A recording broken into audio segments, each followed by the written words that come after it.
നമുക്കൊരുമിച്ച് പങ്കുവയ്ക്കാം. ചിന്ത ഇത്രയേ ഉള്ളൂ. നമ്മൾ പരീക്ഷയാണ് എന്ന് ഓർക്കുക. പരീക്ഷയ്ക്ക് ചെയ്യുന്ന കാര്യങ്ങൾ ചോദ്യമാണ്, ക്വസ്റ്റ്യൻ ആൻഡ് ആൻസർ. അപ്പം ഞാൻ ക്വസ്റ്റ്യൻ ചോദിക്കും, നിങ്ങൾ ആൻസർ കണ്ടെത്തുക. വേദപുസ്തകത്തിൽ ചോദിച്ചിട്ടുള്ള കുറേ ക്വസ്റ്റ്യൻസ് നമുക്ക് ഒന്ന് ഒരുമിച്ച് ചിന്തിക്കാം. ക്വസ്റ്റ്യൻസ് ഇൻ ദ ബൈബിൾ, ആ ബൈബിൾ ചോദിക്കുന്ന ചില ചോദ്യം, പിന്നെ ആ ചോദ്യത്തിന് പറയുന്ന ആൻസറുകൾ. ഇതാണ് നമുക്ക് ഇന്നത്തെ ചിന്ത. അപ്പോൾ അതുകൊണ്ട് ഈ രാത്രിയിലേക്ക് നമുക്ക് പ്രാർത്ഥനയോടെ ആയിരിക്കാം. ദൈവം എല്ലാവരെയും അനുഗ്രഹിക്കട്ടെ. കർത്തദാസനെ ഓർത്ത് പ്രത്യേകം സ്തോത്രം ചെയ്യുന്ന എല്ലാവരെയും വന്ദനം പറയുന്നു. സന്തോഷം. അപ്പോൾ നമുക്ക് വേദപുസ്തകത്തിലെ ആദ്യത്തെ ചോദ്യം, വേദപുസ്തകത്തിലെ ആദ്യത്തെ ചോദ്യം, വേദപുസ്തകത്തിലെ ആദ്യത്തെ ചോദ്യം. ഉത്തരം അറിയാവുന്നവർ സൂമിലൊക്കെ ഉണ്ട്, കരമൊന്ന് ഉയർത്താം. ഉത്തരം അറിയാമെങ്കിൽ വെരി ഗുഡ്. കുറേ പേരൊക്കെ കൈ ഉയർത്തിയിട്ടുണ്ട്. വേദപുസ്തകത്തിലെ ആദ്യത്തെ ചോദ്യം, ആദം വേർ ആർ യു? ആദാമേ, നീ എവിടെയാണ്? അതാണ് ആദ്യത്തെ ചോദ്യം. നീ എവിടെയാണ്? ഇത് നമ്മളെന്നും ആൻസർ പറയേണ്ട ഒരു ചോദ്യമാണ്. ദൈവം നമ്മോട് എന്നും ചോദിക്കുന്ന ഒരു ചോദ്യമാണ്, നീ എവിടെയാണ്? എവിടെയാണെന്നുള്ള ചോദ്യത്തിന് സത്യസന്ധമായ ഉത്തരം പറയാൻ നമുക്ക് കഴിയണം. ദൈവം എന്നോട് ചോദിച്ച കുറേ ചോദ്യങ്ങളാണ്. എവിടെയാണിപ്പോൾ? എവിടെ അതിന് വേറെ അർത്ഥം കൂടെ ഉണ്ട്. നീ ഇപ്പോൾ എവിടെ ആയിരിക്കേണ്ടവനായിരുന്നു? ആദാമിനോട് അവർ വൃക്ഷത്തിൻ്റെ ഇടയിൽ പോയി ഒളിക്കുകയാണ്. എന്തിനാ ഒളിക്കാൻ കാര്യം? അത് വളരെ പ്രധാനപ്പെട്ടൊരു കാര്യമാണ്. അവർ പറയുന്നൊരു വാക്കുണ്ട്, ആ ചോദ്യത്തിനോടാണ് ഒരു ഉത്തരം പറയുക. ഞാൻ ഭയപ്പെട്ടിട്ട് നഗ്നനാന്ന് അറിയുന്നത് കൊണ്ട് ഒളിച്ചു. വേദപുസ്തകത്തിൽ ആദ്യമായിട്ട് ഭയമെന്നൊരു വാക്ക് വരുന്നത് എവിടെയാണ്? ഉൽപ്പത്തി പുസ്തകം 3-ാമത് അധ്യായത്തിലാണ്. ഞാൻ ഭയപ്പെട്ടു, അങ്ങനെയല്ലേ കാണുക? ഞാൻ ഭയപ്പെട്ടു. വെയിലാറിയപ്പം ദൈവം തോട്ടത്തിൽ ഒളിച്ചു. നീ എവിടെയെന്ന് ചോദിച്ചു. വാദം വേർ ആർ യു? അതിൻ്റെ അർത്ഥം നീ എവിടെ ആയിരിക്കേണ്ടവനായിരുന്നു. മദ്യപിച്ചൊക്കെ ഓടെ കിടക്കുന്ന പ്രിയപ്പെട്ടവർ, ഏറെ സന്ധ്യയായിട്ടും വീട്ടിൽ പോകാതെ 10 മണിക്കും 11 മണിക്കും ഒക്കെ വീട്ടിൽ നിൽക്കുന്ന മക്കൾ, റോഡിൽ നിൽക്കുന്ന മക്കൾ, അമ്മ വിളിച്ച് ചോദിക്കുന്നു ചങ്കിടിപ്പോടെ, എവിടെയാ മോനെ? ഇവിടെ. എവിടെ? അതിന് മറ്റർത്ഥം, നീ ഇപ്പോൾ എവിടെ ഇരിക്കേണ്ടവനാ?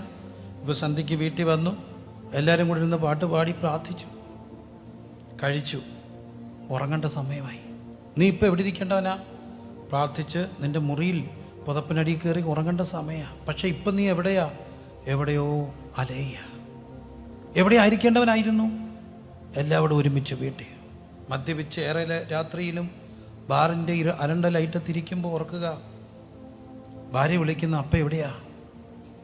കുഞ്ഞുങ്ങൾ വിളിക്കുന്ന അച്ഛ എവിടെയാ? എവിടെ ആയിരിക്കേണ്ടവരായിരുന്നു? എല്ലാവരും ഒരുമിച്ച് പ്രാർത്ഥിച്ച് മക്കളെ കൊണ്ട് മുറി കിടത്തി പുതച്ച് മക്കൾ ഉറങ്ങിക്കൊണ്ട് പറഞ്ഞ് ഉമ്മ കൊടുത്ത് ഉറക്കിയിട്ട് വീട്ടിൽ മുറി വന്ന് ഭാര്യയോടൊപ്പം കിടക്കേണ്ടവൻ ഇപ്പം എവിടെയാ? Where are you? അപ്പം എവിടെ ആയിരിക്കേണ്ടവനായിരുന്നു എന്നുള്ളതിനും നമ്മൾ ഉത്തരം പറയണം. എവിടെ ആയിരിക്കേണ്ടവനായിരുന്നു? ആ എവിടെ ആയിരിക്കേണ്ടവനായിരുന്നു എന്നുള്ള ചോദ്യത്തിൻ്റെ മുമ്പിലാണ് ഭയം ഉണ്ടാകുക. ഭയം ഉണ്ടായപ്പോൾ എന്ത് സംഭവിച്ചു? അവിടെ കാണുന്നു, ഞാൻ തോട്ടത്തിൽ നിൻ്റെ ഒച്ച കേട്ടിട്ട് നഗ്നനാകൊണ്ട് ഭയപ്പെട്ടു. ചോദ്യം ഭയങ്കരമാണ്. എവിടെയാണെന്നുള്ള ചോദ്യത്തിന് ഉത്തരം പറയുന്നത് ഭയമാണ്. ഇന്ന് മനുഷ്യരുടെ വലിയൊരു പ്രശ്നമാണ് ഭയം, ഫോബിയ. എന്തുമാത്രം മക്കൾ, അത് വിശ്വാസ സമൂഹത്തിൻ്റെ ഉൾപ്പെടെയുള്ള മക്കൾ, പരീക്ഷയ്ക്കൊക്കെ നന്നായിട്ട് പഠിക്കുന്ന സുന്ദര കുട്ടപ്പന്മാരും കുട്ടപ്പിമാരും തലേദിവസം രാത്രി വിളിക്കുക, പേടിയാ. കുഞ്ഞ് നീയെല്ലാം പഠിച്ചോ? പിന്നെ എന്താ പേടിക്കുന്നേ? അറിയത്തില്ല. എടി കൊച്ചെ, കൂടി വന്നാൽ നീ തോക്കും, അത്രയല്ലേ ഉള്ളൂ. പരീക്ഷയ്ക്കൊന്ന് തോറ്റു. അല്ല തോക്കരുത്, തോക്കുന്നത് അല്ല, തോറ്റ എന്തോ പറ്റും? നീ പറഞ്ഞ തോറ്റ എന്തോ പറ്റും? എന്തോ പറ്റാന്? തോറ്റ എന്താ പറ്റും എന്നൊക്കെ ചോദിച്ചാൽ എനിക്ക് തോറ്റവരെല്ലാവരും അങ്ങ് നശിച്ചു പോയോ? ഒന്നുമില്ല. ചിലരൊക്കെ തോറ്റത് കൊണ്ട് അവരുടെ ജീവിതത്തിൻ്റെ വിളി തിരിച്ചറിഞ്ഞു. അപ്പോൾ ഒരാൾ തമാശയ്ക്കാന്നെങ്കിലും പറഞ്ഞു, പക്ഷേ ഒരു കാര്യം ശ്രദ്ധിച്ചോണം. എന്ത്? സ്കൂളിൽ, പഴയ ഗവൺമെൻറ് സ്കൂൾ, ഞാനിപ്പോഴത്തെ CBSE സ്കൂളല്ല, ഗവൺമെൻറ് സ്കൂളിൽ ഏറ്റവും ഫ്രണ്ട് ബെഞ്ചിൽ ഏറ്റവും ആരായിരിക്കും? മിടുക്കർ. ഫ്രണ്ട് ബെഞ്ചിൽ ഇരിക്കുന്നവരാരാകും? ചിലപ്പോൾ അവർ എൻട്രൻസ് ഒക്കെ എഴുതും, എഞ്ചിനീയറാകും. സെക്കൻഡ് ബെഞ്ചിൽ ഇരിക്കുന്നവരാണ് LD ക്ലർക്ക്, ആ റാങ്ക്. മൂന്നാമത്തെ ബെഞ്ചിൽ ഇരിക്കുന്നവരായിരിക്കും പഞ്ചായത്ത് മെമ്പർ, ഓക്കെ, അല്ലെങ്കിൽ മാക്സിമം MLA യോ ഏരിയ കമ്മിറ്റി സെക്രട്ടറിയോ DCC ഒക്കെ ആകുന്നത്. ഏറ്റവും ഫോർത്ത് ബെഞ്ചിൽ ഇരിക്കുന്നവരാണ് ഉപദേശിയാകുന്നത്. ഒരു വെച്ചു. അപ്പോൾ ഈ പെൺപിള്ളേർ ഇതുപോലെ അങ്ങേ സൈഡിൽ ഏറ്റവും മുമ്പിൽ ഇരിക്കുന്നത് കൊച്ചു പിള്ളേർ, പഠിക്കാൻ മിടുക്കർ. 2, 3, 4 വരുമ്പോഴത്തെ അന്നത്തെ സമയത്ത് ഈ വലിയ പാവാടയൊക്കെ ഇട്ട് അവരായിരിക്കും നല്ല ഉപദേശി കൊച്ചമ്മമാർ. മക്കളെ പാടാ, കഴിച്ചിട്ട് പോരാ, മക്കൾ വന്നേടാന്നൊക്കെ വിളിക്കുന്ന അമ്മച്ചിമാരെല്ലാം ഈ പുറകിരുന്നവർ. അപ്പം പുറകിരുന്നത് കൊണ്ട് വല്ല പറ്റിയോ? ദൈവം പിമ്പരെ എന്താക്കും? ഒമ്പരാക്കും. ജ്ഞാനികളെ ലജ്ജിപ്പിപ്പാൻ പോഷത്വാരുത്. അപ്പം പിന്നെ എന്തിനാ പേടിക്കുക? അറിയത്തില്ല, ഭയം. ഈ ഭയം ഉണ്ടാകാനുള്ള കാരണം എവിടെ ആയിരിക്കുന്നു അവിടുന്ന് മാറിയതാ. കർത്താവിനോടൊപ്പം സന്ധിക്ക് നടക്കേണ്ട മനുഷ്യൻ ഇപ്പം പേടിച്ചു. എന്താ കാര്യം? നഗ്നത എന്നുള്ളൊരു വാക്ക് മോശപ്പെട്ടൊരു വാക്കല്ല, ധ്യാനിക്കേണ്ട ഒരു വാക്കാണ്. നഗ്നത ഏറ്റവും ശുദ്ധമായൊരു വാക്കാണ്. നഗ്നതയാണ് ഏറ്റവും നല്ലൊരു വാക്കാണ് നഗ്നത, മോശപ്പെട്ടൊരു വാക്കല്ല. ആൺപിള്ളേരൊക്കെ കൊച്ചു പിള്ളേരായിരിക്കുമ്പോൾ 1, 2 വയസ്സിൽ നമ്മൾ കണ്ടിട്ടില്ലേ ഫോട്ടോ എടുക്കുന്നേ? ഉടുക്കാക്കുണ്ടി ഇങ്ങനെ കൊച്ചി ഇറക്കാൻ അവനിങ്ങനെ ഓടി നടക്കും. നിക്കറൊക്കെ കൂടി അത് വലിച്ചു പറിച്ച് അവൻ ഒറ്റ ഏറ് വെച്ചെടുക്കും. അത് ഒരു കുഞ്ഞിൻ്റെ നൈർമല്യതയാണ്. പ്രായമാകുമ്പോൾ അവൻ്റെ അവസ്ഥകൾ മാറും. അപ്പോൾ ആ നഗ്നത വിശുദ്ധിയുടെ ഒരു നഗ്നതയാണ്, കുഞ്ഞിൻ്റെ ഒരു നഗ്നതയാണ്, മറയ്ക്കാനൊന്നും ഇല്ലാത്ത. പക്ഷേ ഇവിടെ കാണുന്ന നഗ്നത എന്നൊക്കെ നഗ്നനാക കൊണ്ട്. 2-ാം അധ്യായത്തിൻ്റെ അവസാന വാക്യം കണ്ടോ? ഇരുവരും നഗ്നരായിരുന്നു, അവർക്ക് എന്തില്ലായിരുന്നു? നാണം ഇല്ലായിരുന്നു. ആ നഗ്നത എന്താ? ഒന്നും മറയ്ക്കാനില്ലാത്ത നഗ്നത. ഭർത്താവിൽ നിന്ന് ഭാര്യയ്ക്കോ ഭാര്യയിൽ നിന്നും ഭർത്താവിനോ ഇരുവർക്കും ദൈവത്തിൽ നിന്നോ മറയ്ക്കാനില്ലാത്തൊരു നഗ്നത. ഇരുവരും നഗ്നരായി.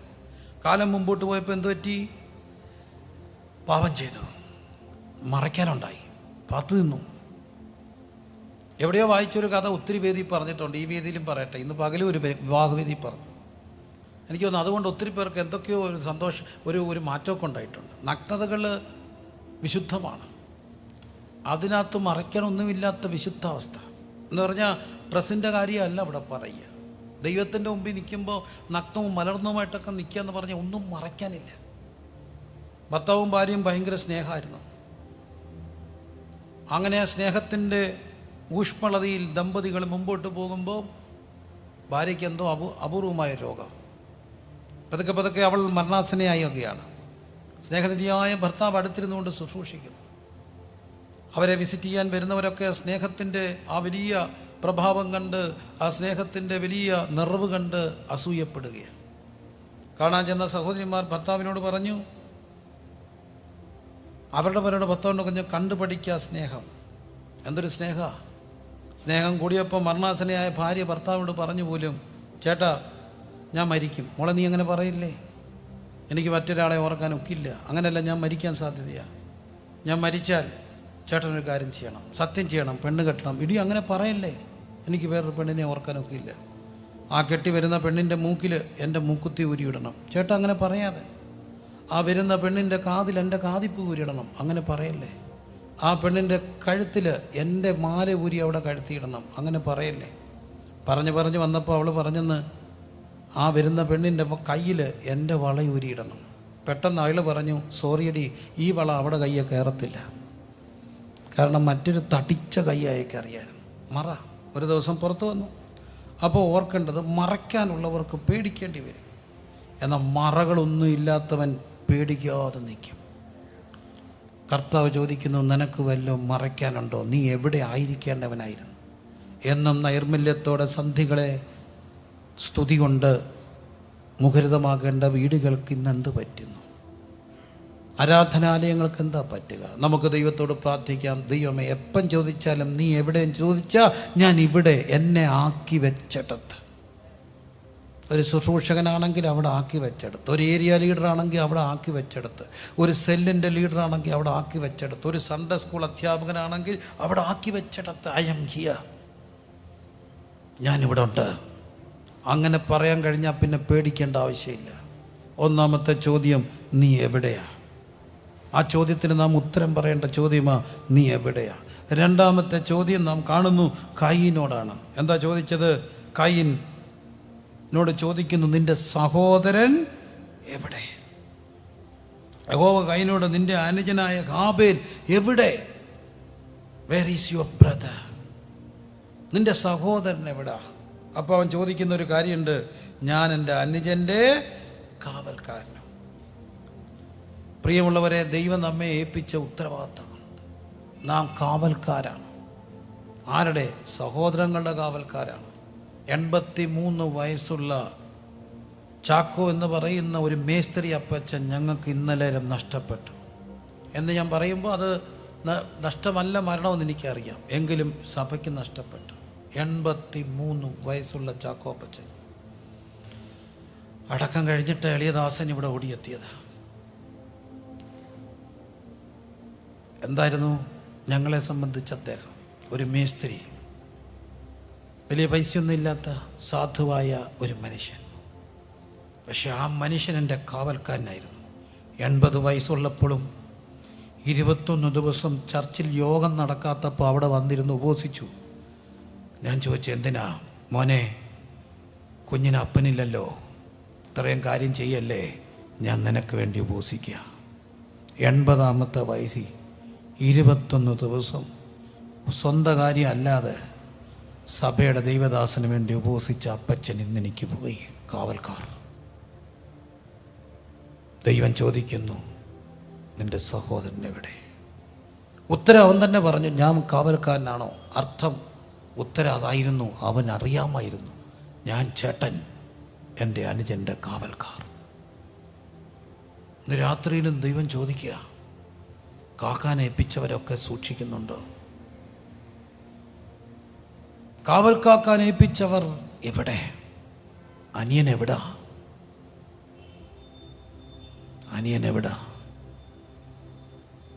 ലൂക്കോസിന്റെ സുവിശേഷം 15-ാം അധ്യായത്തിൽ നാം കാണുന്നുണ്ട്, ഉപമയിൽ ഒരു ചേട്ടൻ, മൂത്ത പുത്രൻ,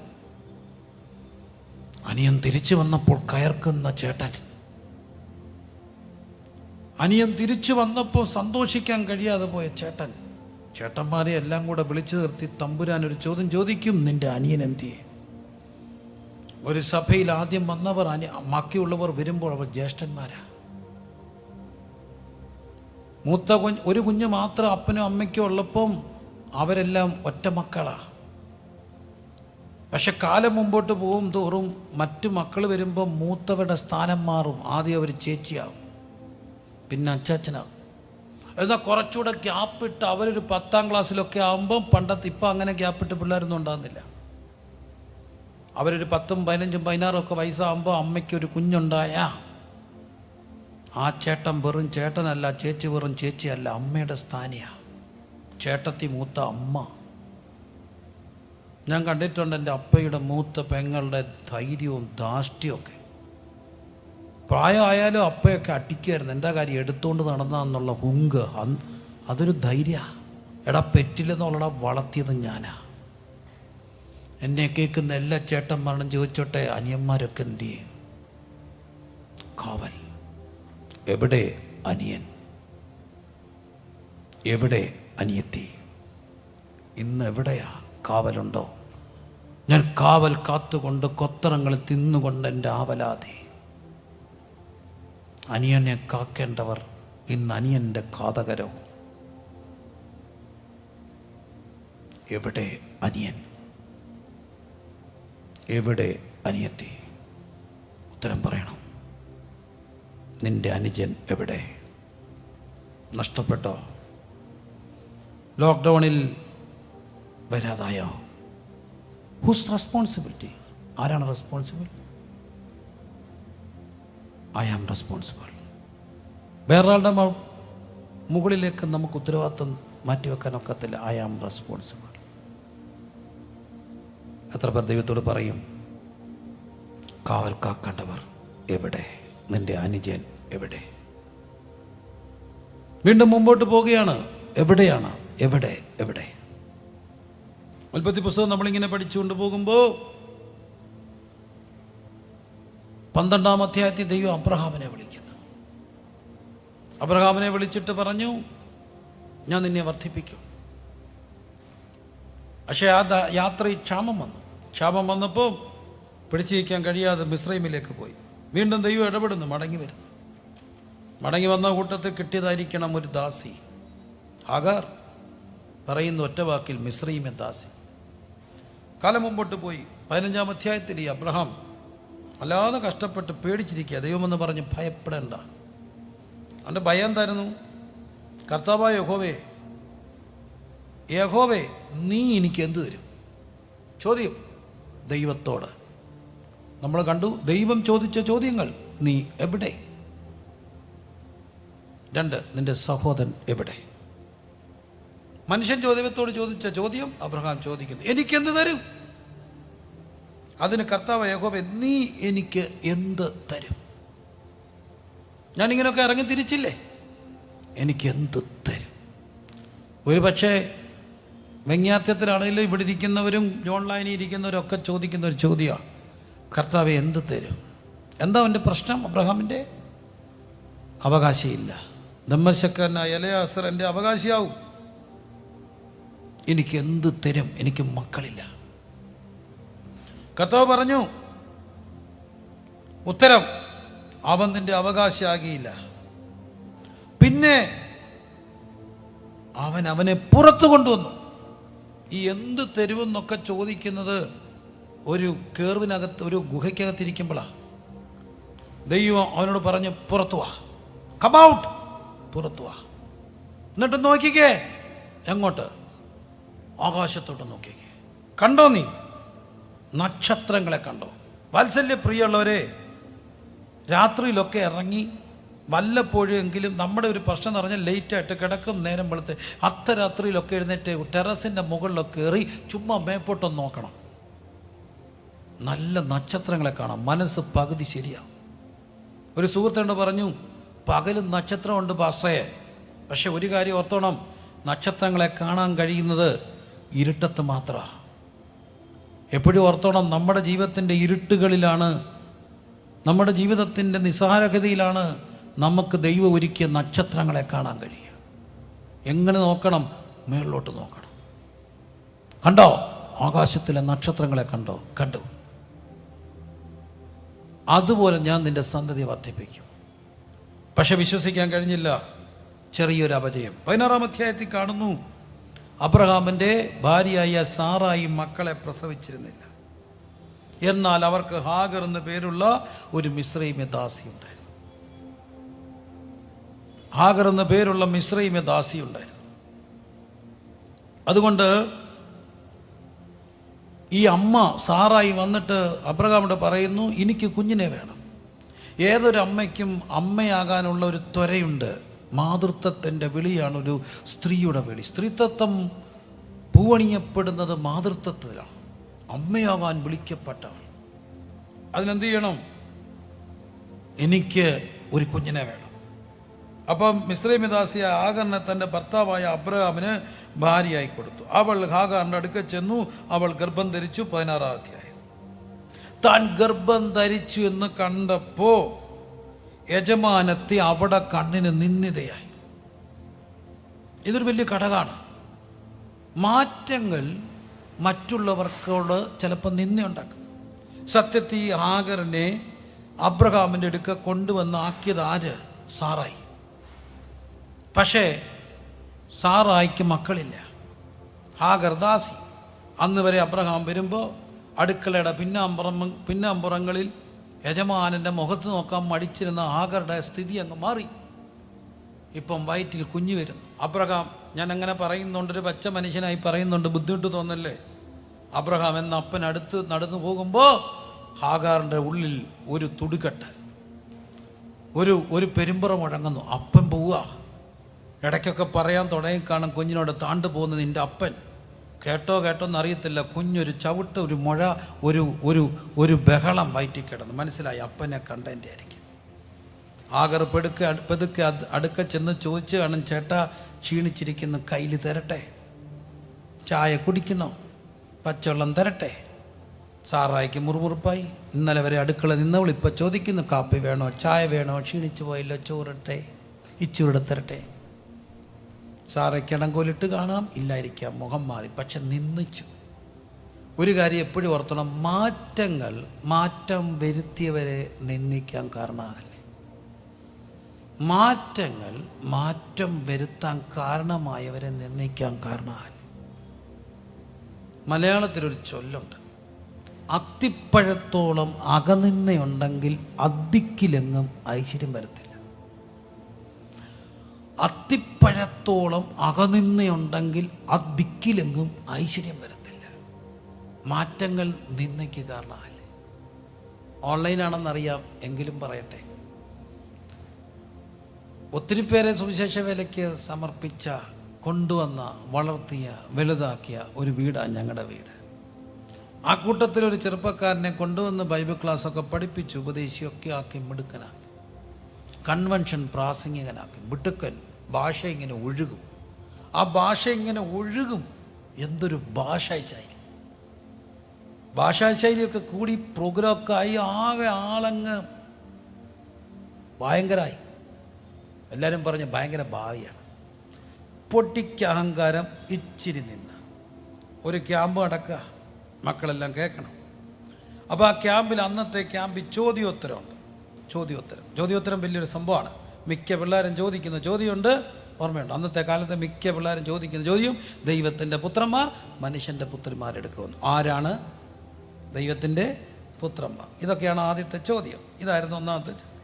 ഒരു ക്യാമ്പിൽ എന്നോടും ചോദിച്ചു, ആരാണ് ദൈവത്തിൻ്റെ പുത്രന്മാർ? ഞാൻ സിമ്പിളായിട്ട് പറഞ്ഞു, കർത്താവേ. കുടുക്ക് ചോദ്യം, എന്ത് പറയണം? രക്ഷിക്കപ്പെട്ടവൻ ദൈവത്തിൻ്റെ പുത്രൻ, രക്ഷിക്കപ്പെടാത്തവർ മനുഷ്യൻ്റെ പുത്രൻ. അപ്പം ദൈവത്തിൻ്റെ പുത്രന്മാർ മനുഷ്യൻ്റെ പുത്രിമാരെടുക്കുമെന്നു പറഞ്ഞാൽ രക്ഷിക്കപ്പെടാത്തവൻ രക്ഷിക്കപ്പെടാത്തവനെ പ്രേമിച്ചു, അതിൻ്റെ അർത്ഥമാണ്. അങ്ങനെ ആയ അപകടമുണ്ടോ? അപകടമുണ്ട്. രക്ഷിക്കപ്പെട്ടവൻ്റെ അപ്പനാര്? ദൈവം. രക്ഷിക്കപ്പെടാത്തവരുടെ അപ്പനാര്? പിശാച്. അപ്പോൾ രക്ഷിക്കപ്പെട്ടവൻ രക്ഷിക്കപ്പെടാത്തവരുടെ കല്യാണം കഴിച്ച അമ്മായിപ്പനാരാകും? പിശാച്. രാവിലെ വന്ന് വഴക്കുണ്ടാക്കും, നീ എന്തിനാണ് എൻ്റെ വെച്ചിട്ട് നോക്കിയേ, ഇതോടാ പറഞ്ഞേ. രാവിലെ വൈകിട്ടും വഴക്ക് കേൾക്കാം, ഇടപെടും, എല്ലാത്തിനകത്ത് ഇടപെടും, വേദി ഒരുക്കും, ഇത്രയേ ഉള്ളൂ. അപ്പോൾ ആ പുള്ളിക്കാരൻ പെട്ടെന്ന് അവരൊരു 5-6 പിള്ളേർ കൂടി ഒരു കളിയാക്കാൻ ഒരു ഡ്രാമയുണ്ടാക്കി. ക്വസ്റ്റ്യൻ ആൻസർ പറയേണ്ടിയിരുന്ന അവരുടെ ഒരു പ്രധാനപ്പെട്ട ബൈബിൾ കോളേജ് അധ്യാപകൻ, ഞങ്ങളുടെ ഈ പിള്ളേരുടെ ഭാഷ പറഞ്ഞാൽ സ്കൂട്ടായി, അങ്ങനല്ലേ പറയുക, സ്കൂട്ടായി, മുങ്ങിയങ്ങ്. എന്നിട്ട് എൻ്റെ അപ്പനെ പിടിച്ച് അവിടെ ഇരുത്തി. അപ്പയ്ക്ക് ബൈബിളിൻ്റെ വലിയ അറിവൊന്നും ഇല്ല, ആകപ്പാടെ യേശു കത്താന്നറിയാം. എന്നിട്ട് ഇവർ കളിയാക്കാൻ വേണ്ടി ചെയ്താ. എന്നിട്ട് ഈ കൊച്ചിനെ എഴുന്നേറ്റ് എന്നൊരു ചോദ്യം ചോദിച്ചു, സർ, രക്ഷ നഷ്ടപ്പെടുമോ? അപ്പയ്ക്ക് മനസ്സിലായി, ഇവൻ കൊടുക്കാൻ ചോദിക്കുക. നഷ്ടപ്പെടുമെന്ന് പറഞ്ഞാൽ ഇവൻ്റെ കയ്യിൽ ബാക്കിയുണ്ട്, നഷ്ടപ്പെടത്തില്ലെന്ന് പറഞ്ഞാൽ ഇവൻ തെളിയിക്കും, നഷ്ടപ്പെടും. അപ്പോൾ അവനെ നോക്കിയിട്ട് പറഞ്ഞു, കൊച്ചേ, നഷ്ടപ്പെടുമോ ഇല്ലെന്ന് അറിയത്തില്ല, പക്ഷെ ഞാൻ ഒരു വെളിപ്പാട് കാണുന്നുണ്ട്, നീ നഷ്ടപ്പെട്ടു പോകുന്നു. പിറ്റേ ദിവസം തൊട്ട് കൂലിപ്പണിയായി, ഇന്ന് വരെ പ്രസംഗിച്ചിട്ടില്ല. ഇതാണ് എന്താ കാര്യം? അകനിന്ന. ഹാഗറിൻ്റെ ജീവിതത്തിൽ പറ്റിയത് നിന്നയാണ്. ഒരു മനുഷ്യനെ നിന്ദിക്കരുത്. എത്ര ഉയർച്ചകൾ മറ്റുള്ളവരെ നിന്ദിക്കാൻ കാരണമാലേ. അറിയാതെ ഇങ്ങനെ നമ്മുടെ അകത്തൊരു തുരയുണ്ടാകും. ആരായി നിന്ദിക്കാൻ? നമ്മൾ. അനുഗ്രഹീതനായ ഒരു ദൈവദാസൻ്റെ ഭാര്യ തിരുവല്ലയിൽ വെച്ച് തൻ്റെ സ്കൂട്ടറിൻ്റെ പുറകിൽ വന്ന് ടിപ്പറടിക്കുമ്പോൾ ഓർത്തില്ല, ഇതെൻ്റെ വണ്ടി, എൻ്റെ വാഹനമാണ്. ഞങ്ങളുടെ മറ്റൊരു, ഞാൻ അറിഞ്ഞു പോകാനൊത്തില്ലെങ്കിലും എൻ്റെ സുഹൃത്തിൽ നിന്ന് കേട്ടു, ഇന്ന് ഞാൻ കേട്ടു, ആ കുഞ്ഞ്, വേറൊരു കുഞ്ഞ്, ഒരു ദൈവദാസൻ്റെ കുഞ്ഞ് പെട്ടെന്ന് ബ്ലഡ് ക്യാൻസറാണെന്ന് അറിഞ്ഞു, അധികം ദിവസങ്ങൾക്കകത്ത് മരിച്ചുപോയി. അടക്കത്തിൻ്റെ അന്ന് രാവിലെ അവർക്ക് പോസ്റ്റ് വന്നു, കാനഡയിലെ വിസ. വീട്ടിൽ നിന്ന് മോൻ്റെ ബോഡി എടുക്കുമ്പോൾ എന്നോടിന്ന് ജിബിൻ പൂക്കാല പറഞ്ഞ, ബോഡി എടുക്കാൻ സമയമായപ്പോൾ അന്ന് വിസ വന്നു. ആരായി മനുഷ്യൻ? നമ്മൾ ആരാ? ഹൂവിയ. നിന്ദിക്കരുത്. ശകലം പോലും നിന്ന അകത്തുണ്ടാവില്ല ആരോടും. ആരോടും. ഹാഗർക്ക് നിന്നയുണ്ടായി. യജമാനത്തി അവിടെ കണ്ണ് നിന്ദതയായി. കാരണം അവൾ ഈ നിലയിൽ വരാൻ കാരണം യജമാനത്തിയാ. അതവൾ മറന്നു. വന്ന വഴി മറക്കല്ലേ. അതിൽ കരം പിടിച്ച് നടത്തിയ ഒത്തിരി പേരുണ്ട്. മറക്കല്ലേ.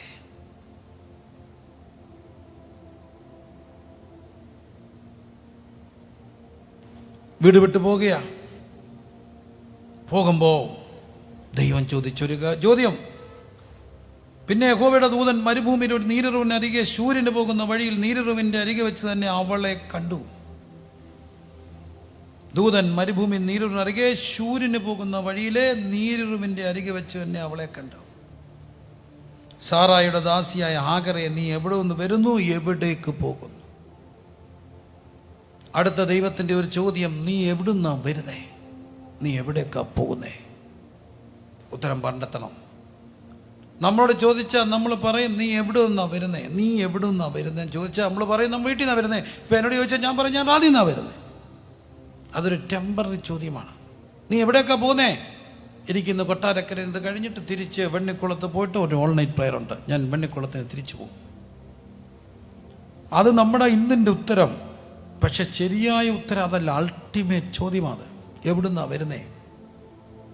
ഉത്തരം പറയാനുണ്ട്. ഞാൻ അനാദി നിത്യതയിൽ ദൈവത്തിൻ്റെ തിരുമനസ്സിലുണ്ടായിരുന്നു. അവിടുന്നാണ് വരുന്നേ. അവിടുന്ന് വന്നതുകൊണ്ടാണ് ഇന്ന് നമ്മളെപ്പോലെ നമ്മൾ മാത്രം ഉള്ളത്. എല്ലാ കുഞ്ഞുങ്ങളോടും പറയട്ടെ, വി ആർ യുണീക്ക്. നമുക്കറിയാം, നമ്മുടെ കൈവിരൽ അടയാളം എടുക്കുന്നു. ആധാറിനല്ല എന്താ എടുക്കുക? Finger print. നന്ദൻ നീലേക്കൻ എൻ്റെ ഓർമ്മയിൽ അങ്ങനെ ഒരു IAS കാരനാണ്, ആന്ധ്രാക്കാരൻ IAS കാരൻ്റെ നേതൃത്വത്തിലാണ് ആധാർ കാർഡിൻ്റെ കാര്യങ്ങൾ വരുന്നത്. അപ്പോൾ അതിനൊക്കെ നമ്മളെ കൊണ്ടുപോയും ഫോട്ടോ എടുക്കുകയും ചെയ്യും. പിന്നെ എന്തെടുക്കും? Thumb impression. ഞാൻ ഈ ദിവസങ്ങളൊക്കെ എന്തോ ഓർത്തൊരു കാര്യമുണ്ട്. ഇച്ചിരി നിന്നയൊക്കെ ഉണ്ടാകുന്നത് ഞാൻ എന്തോ ആണെന്ന് തോന്നുമ്പോഴാണ്. ഞാൻ എന്തോ ആണെന്ന് ആർക്കെങ്കിലും തോന്നിയെങ്കിൽ മാറാൻ ഒരു വഴി പറഞ്ഞുതരാം. ഇടയ്ക്കിടയ്ക്ക് ആധാർ കാർഡിൻ്റെ ഫോട്ടോ എടുത്ത് നോക്കുക. പകുതി ജാട പോവും.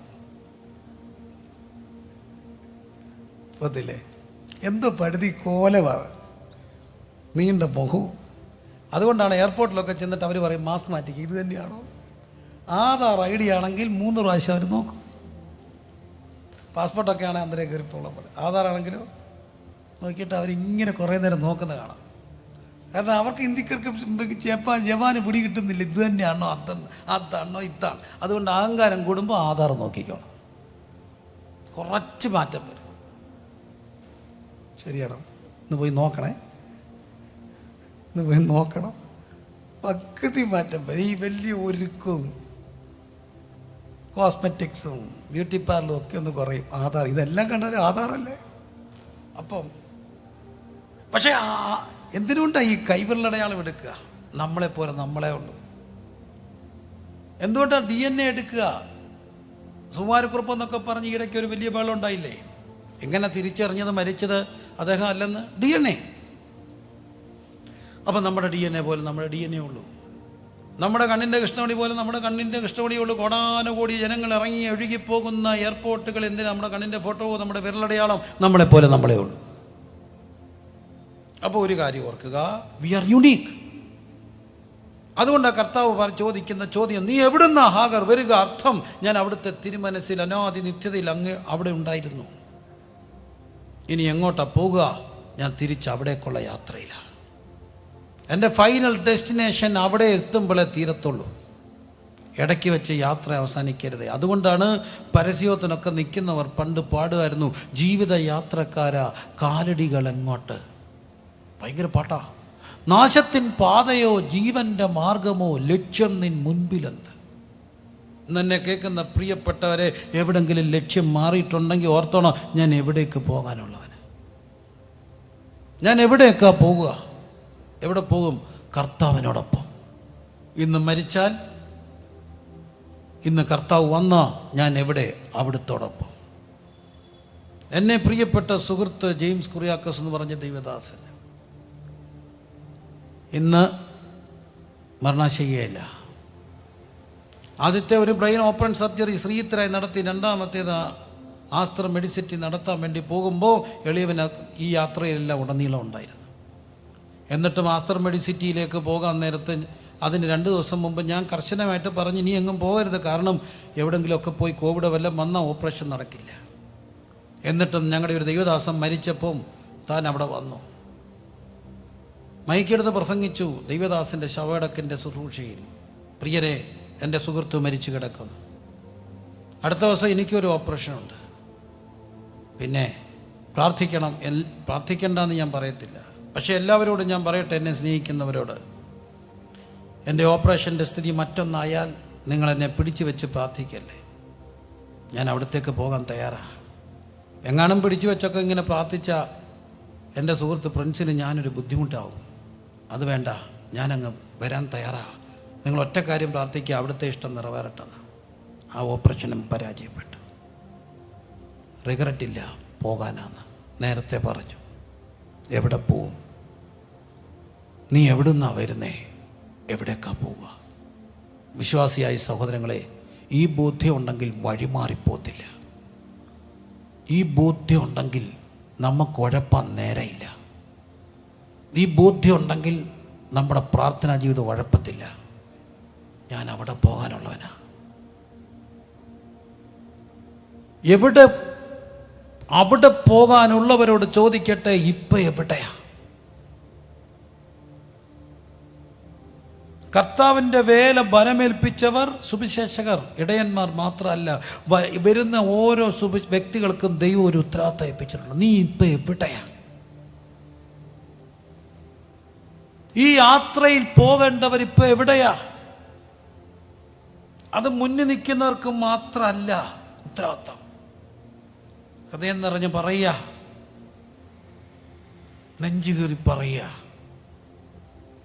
എന്നെ ഞാനാക്കാൻ ഈ വ്യക്തി, ഈ എളിയവനിൽ വചനത്തിൻ്റെ ഒരു വിധ നിർമ്മിച്ച, അതിൻ്റെ അകത്വ ജ്വാലയെ കത്തിച്ചത് ഞാനിപ്പം പറഞ്ഞ എൻ്റെ സുഹൃത്ത് ജെയിംസ് കുര്യാക്കോസ്. കാരണമുണ്ട് ദേവദാസനെ. ഒരു രാത്രി ദൈവം ശബ്ദം നേരിട്ട് തൻ്റെ മുറി വന്നു. ലിറ്ററലി ദൂതൻ തൻ്റെ മുമ്പിൽ വന്നിട്ട് പറഞ്ഞു, ജെയിംസ് വിളിച്ചു, പേര് ചൊല്ലി. അദ്ദേഹം എന്നോട് പറഞ്ഞു, നീ പുറകിൽ നിൽക്കണം പ്രിൻസിൻ്റെ, ഒരിക്കലും മുമ്പിൽ കയറല്ലേ.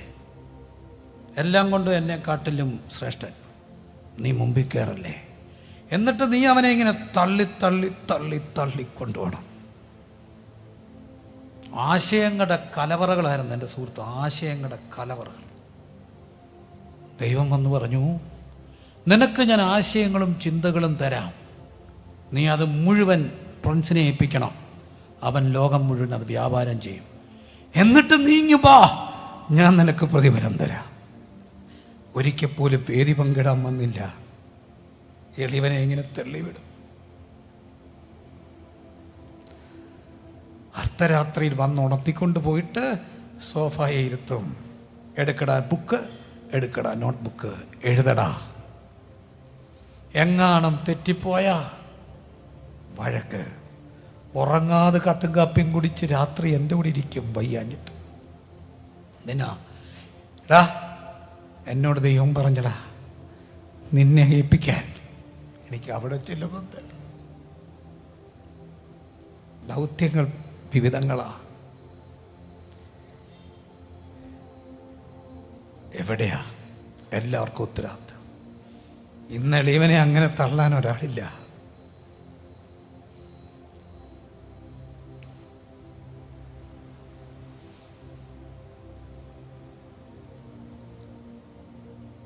ഈ യാത്രയിൽ എന്നാ നമുക്കറിയാത്തത് കൊണ്ട് അന്നൊന്ന് ചെയ്യാനുള്ളതൊക്കെ ചെയ്തോ. നീ എവിടെയാ?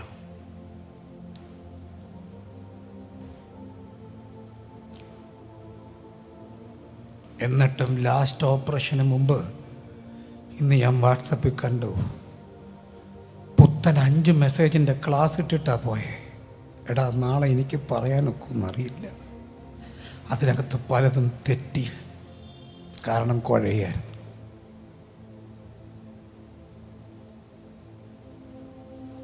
എല്ലാ ചിന്തകളും ഒരു പരിധി വരെ കടപ്പാട്. ഞാൻ ചോദിച്ചിട്ടുണ്ട്, എന്തിനാ ഇങ്ങനെ കടപ്പാട്? അവിടത്തേക്ക് മാത്രം. എന്നോട് പറഞ്ഞു അവിടെ വരുമ്പം തരാമെന്ന്. പ്രതിഫലം തന്നിടുവാൻ യേശുരാജൻ വന്നിടുവാൻ. അധികമില്ലിനിയും നാളുകൾ നമ്മുടെ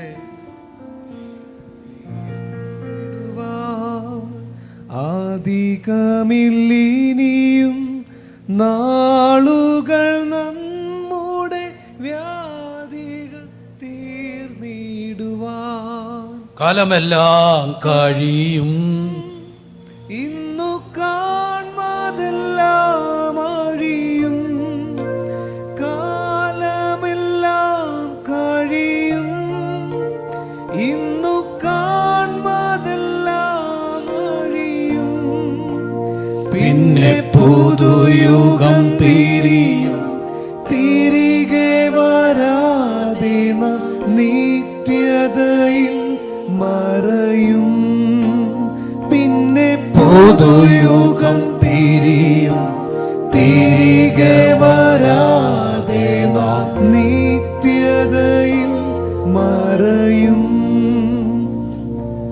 പ്രതിഫലം തന്നിടുവാൻ യേശുരാജൻ വന്നിടുവാൻ. അധികമില്ലിനിയും നാളുകൾ നമ്മുടെ ആദികൾ തീർന്നിടുവാൻ. അധികമില്ലിനിയും നാളുകൾ നമ്മുടെ ആദികൾ തീർന്നിടുവാൻ. നീ എവിടുന്നാ വരുന്നേ? എവിടുന്നാ വരുന്നേ? എവിടേക്കാ പോകുന്നേ? ആഗാർ, നീ എവിടുന്നാ വരുന്നേ? എവിടേക്കാ പോകുക? ഇന്നും ദൈവം നമ്മോട് ചോദിക്കുക, ഉത്തമ ബോധ്യമുണ്ടോ? എവിടുന്ന് വന്നു? എവിടേക്ക് പോകാനുള്ളവരാ? ഈ യാത്രയിൽ ഇപ്പം എവിടെയാ? ഇപ്പം നിന്റെ കൂടെ കൊണ്ടുപോകേണ്ട സഹോദരൻ എവിടെയാ?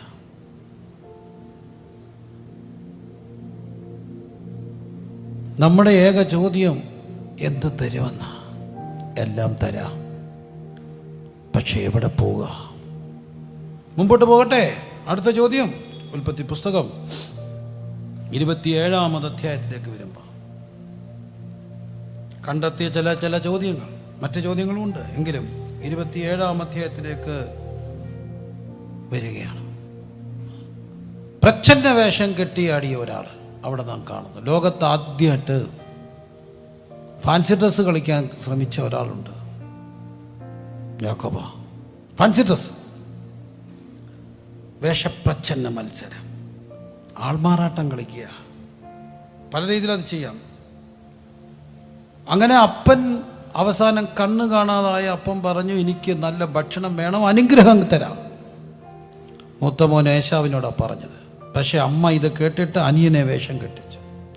പെട്ടെന്ന് അതെല്ലാം ശരിയാക്കി, രോമങ്ങളുള്ള ചേട്ടനായതുകൊണ്ട് രോമാവൃതമായ തോല് തൻ്റെ കൈകളിലൊക്കെ കെട്ടി വേഷപ്രച്ഛന്നം നടത്തി കൊണ്ടുചെല്ലുകയാണ്. 18, അവൻ്റെ അപ്പൻ അടുക്ക ചെന്ന് അപ്പാ എന്ന് പറഞ്ഞതിന് ഞാൻ ഇതാ. ചോദ്യം, നീ ആർ മകനെ? Who are you? നീ ആരാ? യാക്കോബ് അപ്പനോട്, ഞാൻ നിന്റെ ആദിജാതൻ ഏശാവ്. ദൈവം ചോദിച്ച, ബൈബിൾ ചോദിച്ച മറ്റൊരു ചോദ്യം, നീ ആരാ? Who are you? നീ ആരാ? എവിടെയാന്ന് ചോദിച്ച ദൈവം ചോദിക്കും, നിനക്കറിയാമോ നീ ആരാണ്? രണ്ടർത്ഥത്തിൽ അതിനെ ചിന്തിക്കണം. ഒന്ന്, നമ്മോട് ചോദിക്കണം, നാം ആരാ? അല്പം പേടിയൊന്നുണ്ട്, ചോദ്യങ്ങൾക്ക് ഒത്തിരി ഉത്തരവുണ്ട്. എന്നോട് നിങ്ങൾ ചോദിക്കുക നീ ആരാ ചോദിച്ചാൽ ഞാൻ പറയും, ഞാൻ പാസ്റ്റർ പ്രിൻസാണ്. അറിയത്തില്ലേ? നിങ്ങൾ കണ്ടിട്ടില്ലേ? ഉടനെ അടുത്ത ചോദ്യം ചോദിച്ചെന്ന് വെക്കുക, ഞാൻ നിന്റെ പേര് ചോദിച്ചില്ല, നീ ആരാ? ഞാൻ നിന്റെ പേര് ചോദിച്ചില്ല, നീ ആരാ? അപ്പം ഞാൻ പറയും, ഞാൻ റാന്നിയിലുള്ള പാസ്റ്റർ തോമസ് എബ്രഹാം തുണ്ടത്തിൽ കുഞ്ഞുവെച്ചാൻ്റെ മോനാ. നിന്റെ അപ്പൻ്റെ പേര് ഞാൻ ചോദിച്ചില്ല, നീ ആരാ? നീ ആരാ അല്ലേ? അപ്പൻ്റെ പേര് അറിയണ്ട? വേണ്ട. ഞാൻ പറയും, ഞാനൊരു പാസ്റ്ററാ. നിന്റെ ജോലി ഞാൻ ചോദിച്ചില്ല, നീ ആരാ? അപ്പം ഞാൻ പറയും, ഞാൻ തുണ്ടത്തി വീട്ടിലെയാ. നിന്റെ വീട്ടുപേര് ഞാൻ ചോദിച്ചില്ല, നീ ആരാ? അപ്പോൾ ആ ചോദിച്ച ആൾ വീണ്ടും ചോദിക്കുകയാണ്, നിൻ്റെ വീട്ടുപേര് ചോദിച്ചാൽ നീ ആരാ? അപ്പം ഞാൻ പറഞ്ഞു, ഞാൻ റാന്നിക്കാരനാണ്. നിൻ്റെ സ്ഥലപ്പേര് സ്ഥലം എവിടെയാണെന്ന് ഞാൻ ചോദിച്ചില്ല, നീ ആരാ? അപ്പം ഞാൻ പറയും, ഞാൻ എൻ്റെ ഭാര്യ ബ്ലസ്സിയുടെ ഹസ്ബൻഡാണ്, ഞാൻ നിൻ്റെ ഭാര്യയുടെ പേര് ചോദിച്ചില്ല, നീ ആരാ? നീ ആരാ അല്ലേ? അപ്പം ഞാൻ പറയും, ഞാൻ എൻ്റെ പിള്ളേരുടെ അപ്പനാണ്, നിൻ്റെ പിള്ളേരുടെ പേര് ഞാൻ ചോദിച്ചില്ല, നീ ആരാ? ഒടുവിൽ ഞാൻ പറയും, നീ ആരാ? അപ്പം ഞാൻ പറയും, ഞാനൊരു മനുഷ്യനാ. ആയോ, ശരി, തീർന്നു. ഈ ചോദ്യം നമ്മോട് ചോദിക്കണം. നിൻ്റെ പേര് ഞാൻ ചോദിച്ചില്ല സഹോദര, നിൻ്റെ വീട്ടുപേര് ഞാൻ ചോദിച്ചില്ല, നിൻ്റെ അപ്പൻ്റെ പേര് ചോദിച്ചില്ല, അമ്മയുടെ പേര് ചോദിച്ചില്ല, ജോലിയുടെ കാര്യം ചോദിച്ചില്ല, സ്ഥലപ്പേര് ചോദിച്ചില്ല, പ്രൊഫഷൻ ചോദിച്ചില്ല. ഇതൊന്നും അല്ല ഞാൻ ചോദിക്കാം, നീ ആരാ? അവിടെ ഒരു തിരിച്ചറിവ് വരും, ഞാനൊരു മനുഷ്യൻ. നിസ്സഹായത, എളിമത്തം, നീ ആരാ? ഇന്ന് രാത്രിയും ദൈവം ചോദിക്കുക, നീ ആരാ? ചിലപ്പോഴെങ്കിലുമൊക്കെ സങ്കടം തോന്നിയിട്ടുണ്ട്. സങ്കടം. ചിലർ ഈ അടുത്തിടയ്ക്ക് ഒരാൾ ഇലക്ഷന് നിൽക്കാൻ വേണ്ടി വന്നപ്പോൾ എന്നോട് ചോദിച്ചു, ജയിക്കുമോ നാളെ? ഞാൻ പറഞ്ഞു, ഒറ്റ നോട്ടത്തിൽ സാധ്യത കുറവാ. എൻ്റെ നോട്ടത്തിൽ. അതിൻ്റെ കാര്യം മറ്റൊന്നല്ല. അദ്ദേഹം കാറിൽ നിന്ന് ഇറങ്ങി പോകുന്ന കണ്ടപ്പോൾ 2 ബോൾ കഷത്തിയിരിക്കുന്നല്ല പോകുന്നത്. ആ ബോഡി ലാംഗ്വേജ് കണ്ടാലേ വോട്ട് കൊടുക്കാൻ തോന്നി. ഒരു വിനയത്തൊക്കെ വേണ്ടേ? 2 ബോൾ കഷത്തി ചില നടക്കുന്ന കണ്ടാൽ മതി. 2 ബോൾ അല്ലേ? എൻ്റെ പോലെ ഇങ്ങനെയൊക്കെ നടക്കുന്നവരോട് എനിക്ക് ചോദിക്കാനുണ്ട്, നമ്മൾ ആരാ? മരിച്ചുപോയ കൊച്ചൻ്റെ പാസ്പോർട്ടിൻ്റെ വിസ ഞാൻ പേടിപ്പിക്കാൻ പറയാമല്ലോ കേട്ടി. ഞാൻ കുറേ നേരമായി ഐസായിട്ട് ഇങ്ങനെ നിന്ന്, എനിക്ക് വേറെ ഒന്നും ചോദിക്കാനില്ല. അന്ന് വിസ വന്നെന്ന് പറയുമ്പോൾ ആ വീടിൻ്റെ അവസ്ഥ എന്താ? Who are we? നീ ആരാ? ഈ ബോധ്യം ഉണ്ടെങ്കിൽ ആരും ആരുടെ നേരെയും വിരള ചൂണ്ടത്തില്ല. ഒരു ദിവസം പോലും പ്രാർത്ഥിക്കാതിരിക്കത്തില്ല. ഞാൻ ആരാ? കൃപ കൊണ്ട് ജീവിക്കുന്ന വെറും ഏഴാ. കാരണം ഇന്നലെ മിന്നിയ ഉന്നത ശ്രേഷ്ഠന്മാർ അന്യരാടി നീ മണ്ണിൽ, എന്നാലോ സാധു ഞാൻ സന്നിധി നിന്നത് പൊന്നേശുവേ കൃപയാ. നീ ആരാ? യാക്കോബേ, നീ ആരാ? രണ്ടാമത്തെ ആ തലമുണ്ട്, നീ ആരാണെന്ന് നിനക്കറിയാം. വീണ്ടും ജന്മം പ്രാപിച്ച ഓരോ ദൈവ പൈതൃകം പറയട്ടെ, എവിടെ പോയാലും അറിയണം ഞാൻ ആരാ. ഞാൻ എവിടെ പോയാലും ഞാൻ ഓർക്കേണ്ട ഒരു കാര്യമുണ്ട്, ഞാനൊരു ദൈവദാസനാ, ഞാനൊരു ദൈവ പൈതല. നീ ആരാണെന്നുള്ള ബോധ്യമുണ്ടോ?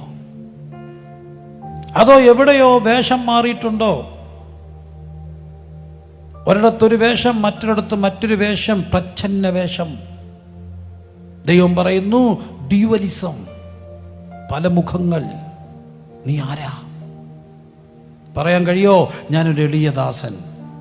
അപ്പ അങ്ങയുടെ മകനാ, വിശുദ്ധീകരിക്കണേ. ഇന്ന് രാത്രി ആത്മാ വെട്ടപ്പെടുകയാ. അല്പം കാർക്കശതയോടെ നീ ആരാ? അറിയോ? വീണ്ടും ജന്മം പ്രാപിച്ച നമ്മൾ ആരാ? അപ്പൻ്റെ മകനെ നമുക്ക് വേണ്ടി തന്ന് കാൽവറി രക്തം കൊണ്ട് വീണ്ടെടുക്കപ്പെട്ട് നമ്മുടെ സ്ഥിതി മാറ്റി കാൺമീൻ നാം ദൈവ മക്കളെന്ന് വിളിക്കപ്പെടാൻ നമുക്ക് ഇത്ര വലിയ പദവി തന്നിട്ട് ഇന്ന് നാം എവിടെയാ? അവിടേക്കുള്ള യാത്രയിൽ ഇറങ്ങി തിരിച്ചിട്ട് ഇപ്പം നാം എവിടെങ്കിലും സ്ലോ ആയോ?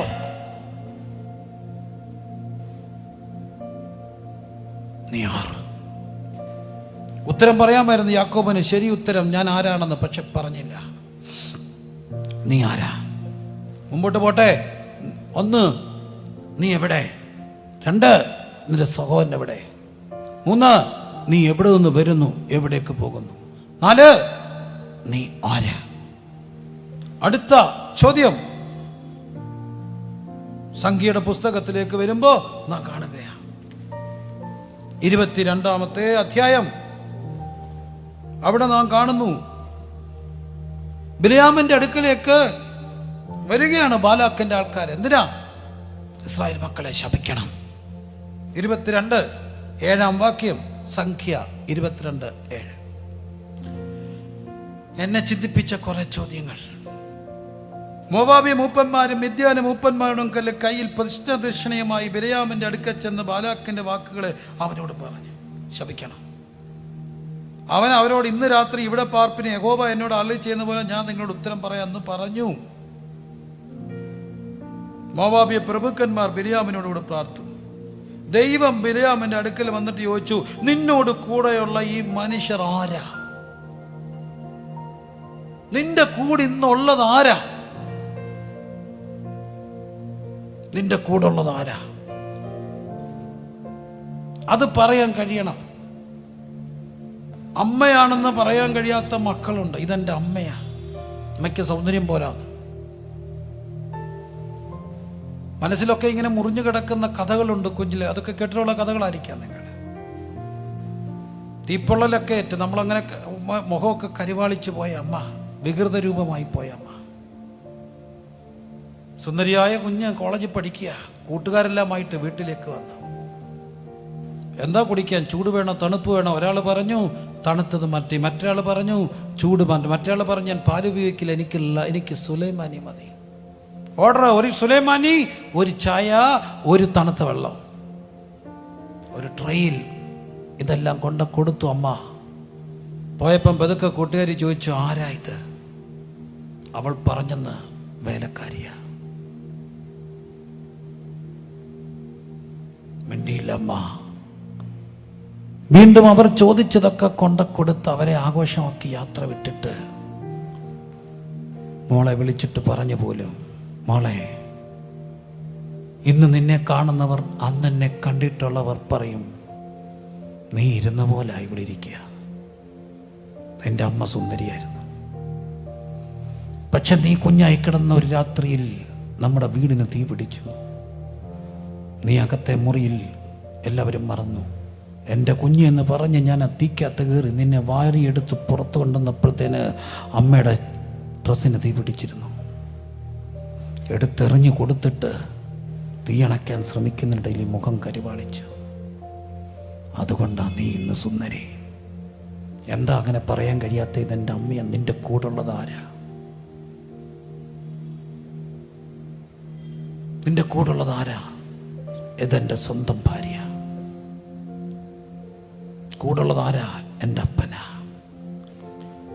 ഉന്നതനായ നല്ല നിലവാരമുള്ള ഒരു കേസുകൾ ഒത്തിരിയുള്ള പ്രശസ്തനായ ഒരു വക്കീൽ.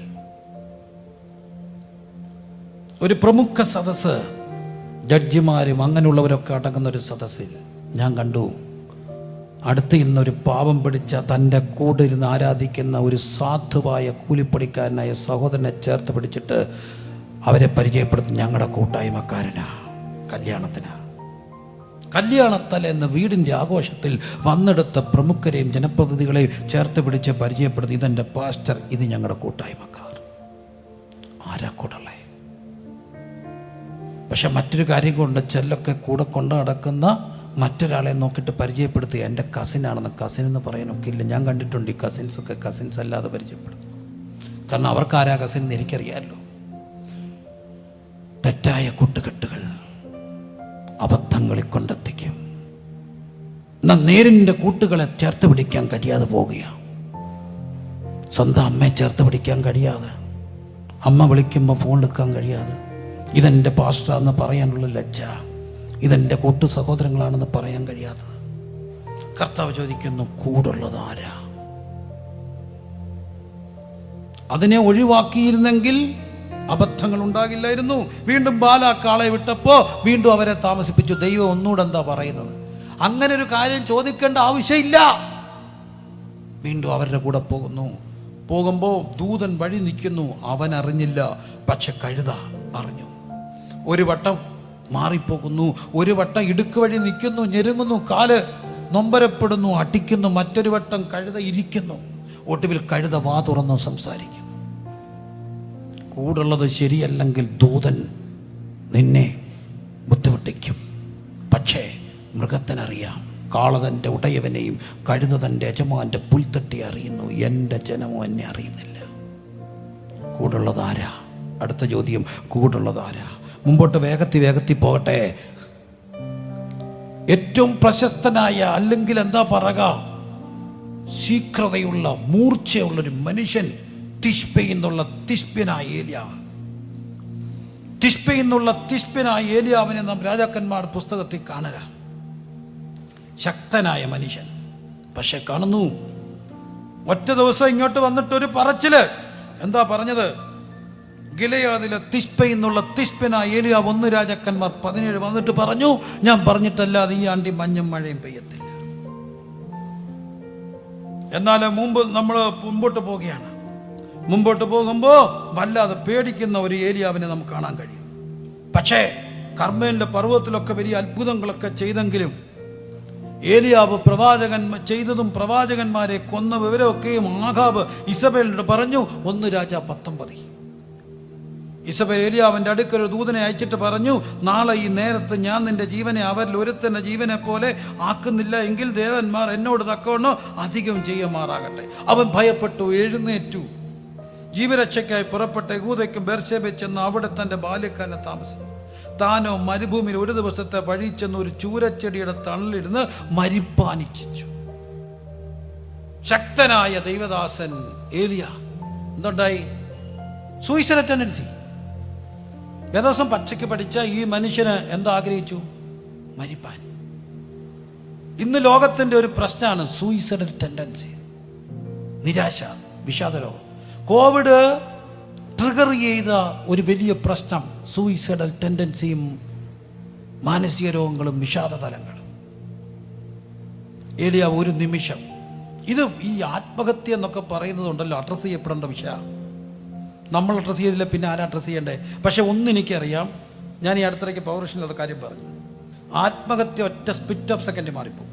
ചിന്ത വന്ന ഒറ്റ സ്പ്ലിറ്റ് ഓഫ് സെക്കൻഡ് നടന്ന സംഭവം. ഞാൻ ആ വാക്ക് 1-2 അടുത്ത് പറഞ്ഞപ്പോൾ അത് മോശമായി പോയെങ്കിൽ എന്നോട് ക്ഷമിക്കണേ. എന്നാൽ ഇത് നടന്ന കാര്യം. ആരെങ്കിലുമൊക്കെ ആത്മഹത്യക്ക് ചിന്തയെങ്കിലും വന്ന് ഓർത്തണം. ഈ കാര്യം ഓർത്താ ചിരിക്കാനുള്ള കാര്യമാണ്. ഞങ്ങളുടെ നാട്ടിലെ ഇച്ചിരി മലമ്പ്രദേശത്ത് ഒരു ചെറുപ്പക്കാരൻ ആത്മഹത്യ ചെയ്യണം. സത്യമായിട്ട് അവൻ ചാകാൻ തീരുമാനിച്ചു. അവന് വട്ടായി, അവന് ചാകാൻ വേണ്ടി അവൻ കയറും എടുത്തിട്ട് വനമുണ്ട്, വനത്തിൽ കയറിപ്പോയി തൂങ്ങിച്ചാകാൻ പോകാൻ നേരത്താണ് ഇവന് വയറ്റിൽ നിന്ന് പോകണം തോന്നി. അവനൊരു കല്ലെ കയറിയിരുന്ന് ആഘോഷിച്ച് പോയപ്പോൾ അവന് പിന്നെ കഴുകണ്ടേ. കഴുകിയില്ലെങ്കിൽ ചാകാൻ നേരത്ത് പിടിക്കാമെന്നവർക്ക് ബുദ്ധിമുട്ടാകത്തില്ല. അവനെന്ത് ചെയ്തു? ഒരു തോട്ടിൽ പോയിരുന്ന് കഴുകി. വയറ്റിൽ നിന്നും പോയി കഴുകുകയും ചെയ്തപ്പോൾ ഇവൻ ചാകുന്ന കാര്യം മറന്നുപോയി. ഇവൻ അവിടെ നിന്ന് തിരിച്ചിറങ്ങി വന്നിട്ട് ഒരു കടക്കാരൻ സുഹൃത്ത് താഴെ ഒരു മാടക്കടയുമായിട്ടിരിപ്പുണ്ട്. അവിടെ ചെന്ന് പറഞ്ഞാൽ ഞാൻ ചാകാൻ പോയാ, പക്ഷെ പോയ വഴിക്ക് വയറ്റിൽ നിന്ന് പോയി, കുറേ നല്ലപോലെ പോയി. ഈ ആദ്യം വ്യാധിയും എല്ലാം വന്നപ്പോൾ നല്ലപോലെ പോയി, കുറേ നേരം. പിന്നെ കഴിയപ്പോൾ മറന്നു. അയാൾ ആ കയറ് മേടിച്ച് വാഴക്കൊല കെട്ടിത്തൂക്കി. എൻ്റെ അറിവിൽ ഇന്നും രാവിലെ ആ കൊലയിൽ കയറെ വാഴക്കൊല തൂങ്ങുന്നുണ്ട്. പക്ഷെ അന്നേരം വയറ്റിൽ നിന്ന് പോയില്ലായിരുന്നെങ്കിൽ, കഴുകാൻ പോയില്ലായിരുന്നെങ്കിൽ, ഒരു തോട്ടിലിറങ്ങിയിരുന്ന് കഴുകി പോയില്ലായിരുന്നെങ്കിൽ അവൻ ചത്തുപോയേനെ. അപ്പം ഇതെല്ലാവർക്കും ഉണ്ടാവും. ഇങ്ങനൊക്കെ ചിന്തിക്കാത്ത മനുഷ്യർ കുറവാ. എൻ്റെ ഒരു സഹോദരി, നല്ലൊരു പെൺകുട്ടി നമ്മുടെ സഭയിലുള്ള, മരിക്കാൻ തീരുമാനിച്ചു. പോയി കയറിട്ടു. കയറെ കയറി നിൽക്കുമ്പോഴാണ് എൻ്റെ കൂടെയുള്ളൊരു പാസ്റ്റർ വിളിക്കണമെന്ന് തോന്നി വിളിക്കുന്നത്. പടപടപടപടാന്ന് വിളിച്ചപ്പോൾ ഇറങ്ങി വന്ന് ഫോൺ എടുത്ത് വർത്താനം പറഞ്ഞപ്പം ചാകുന്ന കാര്യം മറന്നുപോയി. ചത്തില്ല. ഇന്ന് രാവിലെ ഞാൻ കണ്ടു. Split of second. ഏലിയാവിനും തോന്നി മരിക്കണം. മനുഷ്യരാണേ, പച്ചയായ മനുഷ്യൻ ഏത് ശക്തനും ഒരു നിമിഷം ബലഹീനപ്പെട്ടു പോകും. നിങ്ങളൊക്കെ ഓർക്കുന്നുണ്ടോ? ഞങ്ങളൊക്കെ വലിയ അമാനുഷികരാണ്. ഒന്നുമല്ല കേട്ടോ, വെറും മനുഷ്യൻ. വിശ്വാസിക്ക് വിഷമം വന്ന ഫസ്റ്റ് ഉറക്കം വരുന്നില്ല, പ്രാർത്ഥിക്കണേ. യേശുവിൻ്റെ നാമത്തെ തൻ്റെ ഭക്തരോ അവനത് ഉറക്കത്തിൽ കൊടുക്കും. ഞാനോ സമാധാനത്തോടെ കിടന്നുറങ്ങും. നീയല്ലോ ഹോവേ എന്നെ നിർഭയം വസിക്കുന്നത്. ഇന്ന് രാത്രി ശുഭ ഉറക്കത്തെ ഞങ്ങൾ കൽപ്പിച്ച് ആക്കുന്നു. എന്നിട്ട് അവരുറങ്ങി, നമ്മൾ ഉണർന്ന് കിടക്കും. ശരിയല്ലേ? എന്നോടൊരു ദേവദാസൻ, ഭയങ്കര ഭൂതശാന്തി ശുശ്രൂഷയുള്ള ദേവദാസൻ, പുള്ളി നോക്കുന്നിടത്ത് ഭൂതം ഇറങ്ങിപ്പോകും. അങ്ങനെ ഒരു മുറി ചെന്ന് ഒരു യോഗത്തിനിരിക്കുക. ഭൂതം ഇളകി. ഭൂതം ഒരു ലൈറ്റേ നോക്കുന്നു, ആ ലൈറ്റ് ഓഫായി. ഈ ട്യൂബെ നോക്കി, ആ ട്യൂബ് അടിച്ചു പോയി. എൻ്റെ ഭൂതം ഇത് നടന്ന സംഭവം എന്നിട്ട് അതിനോട് പറയും. അപ്പോൾ അവർ എമർജൻസി കൊണ്ടുവച്ചു. എമർജൻസി നോക്കി ചിരിച്ചു. എമർജൻസി ഫ്യൂസ് അടിച്ചു പോയി. അപ്പോൾ അവർ മെഴുതിരി കൊണ്ടുവച്ചു. ചിരിച്ചു. മെഴുതിരി ഓഫായിപ്പോയി. അതാണ് ഭൂതം. ആ ഭൂതത്തെ പുള്ളി അവിടെ നിന്ന് പോരാടി 3 മണിക്കൂർ കൊണ്ട് ചൊല്ലി കെട്ടി അഴിച്ച് 1 by 1 ഇറക്കി വിട്ടു. ഇറക്കി വീട്ടിൽ ചെന്നപ്പം അമ്മായിമ്മയും ഭാര്യയും കൂടെ വഴക്കുണ്ടാക്കി. ഭാര്യ കെട്ടിപ്പിറക്കി പോകാൻ നിൽക്കുക. പറഞ്ഞ ആ ഭൂതത്തെ അഴിച്ചു വിട്ടു. പക്ഷേ ഈ ഭൂതത്തെ എന്ത് ചെയ്യത്തില്ല, അഴിക്കാത്ത. പുള്ളി ചെയ്തത് ഭൂതശാന്തി നിർത്തി. ഇപ്പോൾ പുള്ളി ഭൂതം ഇളകിയ ചെയ്യുന്നത്. ശാന്തമായിരിക്കും നിന്നോട് ഞാൻ കൽപ്പിക്കുന്നു. ഹല്ലേലൂയ. തുടരാം പുസ്തകം.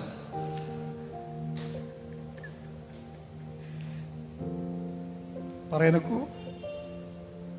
അവനുണ്ടായി വലിയ ശക്തൻ.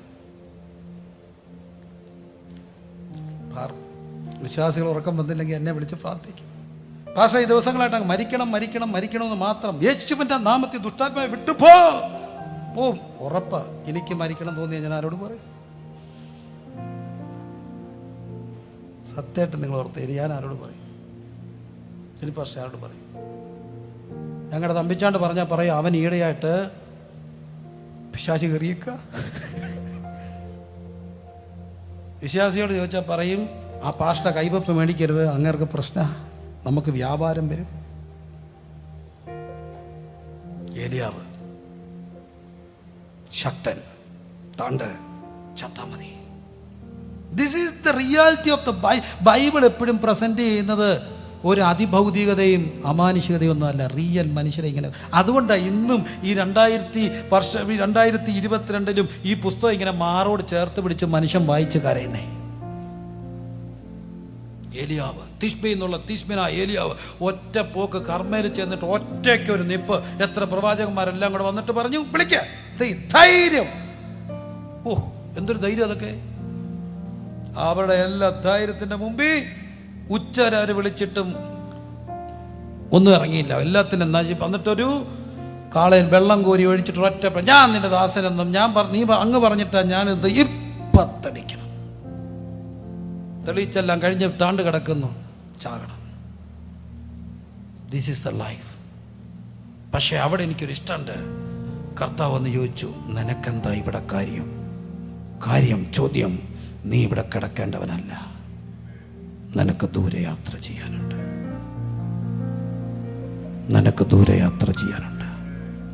എവിടെയോ നിരാശയുടെ പടുകുഴിക്കകത്തേക്ക് അറിയാതെ വഴുതിപ്പോയവരെ ഇന്ന് അതിനകത്തുനിന്ന് പുറത്തു കൊണ്ടുവന്ന് കർത്താവ് ചോദിക്കുന്നു, നിനക്കെന്താ ഇവിടെ കാര്യം?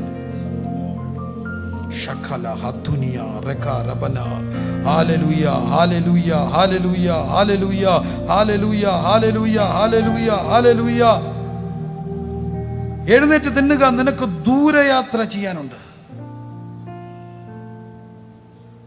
എഴുന്നേറ്റ് തിന്നുക.